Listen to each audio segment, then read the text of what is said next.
Hello all, welcome to Mythologics YouTube channel. ఈరోజు మనం తెలుసుకోబోయే కథ వినయం, దాని విలువ. రమేష్ ఒక ఆహార పదార్థాలు నిల్వ చేసే ఫ్యాక్టరీలో అధికారిగా పనిచేస్తున్నాడు. ఆ రోజు సాయంత్రం కోల్డ్ రూమ్లో పరిశీలిస్తుంటే అకస్మాత్తుగా గది మూసుకుపోయి తాళం పడిపోయింది. ఆ శీతల గిడ్డంగిలో ఇరుక్కుపోయాడు.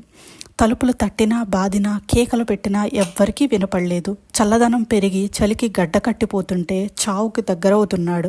ఆ సమయంలో సెక్యూరిటీ గార్డు తలుపు తీసి ప్రాణాలు కాపాడాడు. రమేష్ తేరుకొని, నేను అందులో ఉన్నానని నీకెట్లా తెలిసింది అని అడిగాడు. సార్, నేను 35 ఏళ్లుగా ఈ ఫ్యాక్టరీలో పనిచేస్తున్నాను. ప్రతిరోజు వందల మంది కార్మికులు, ఉద్యోగులు వస్తుంటారు, పోతుంటారు. కానీ మీలాంటి వారు కొద్ది మందో ఉదయం వచ్చేటప్పుడు గుడ్ మార్నింగ్ అని, వెళ్ళేటప్పుడు బాయ్ అని చెయ్యి ఊపుతూ పలకరిస్తారు. చాలామందికి నేను ఒకడిని ఇక్కడ పనిచేస్తున్నాననే స్పృహ కూడా ఉండదు.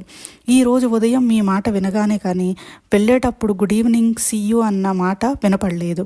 నేను ప్రతిరోజు మీరు నవ్వుతూ చెప్పే హాయ్ బాయ్ వంటి వాటి కోసం ఎదురు చూస్తుంటాను. అనుమానం వచ్చి ఒకసారి చూద్దామని లోపలికి వచ్చాను.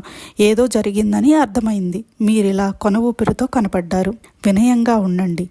మీ చుట్టూ ఉన్నవారిని ప్రేమాభిమానాలతో, చిరునవ్వుతో పలకరించండి.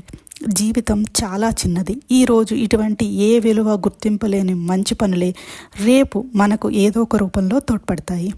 Hope you like this story. Thank you.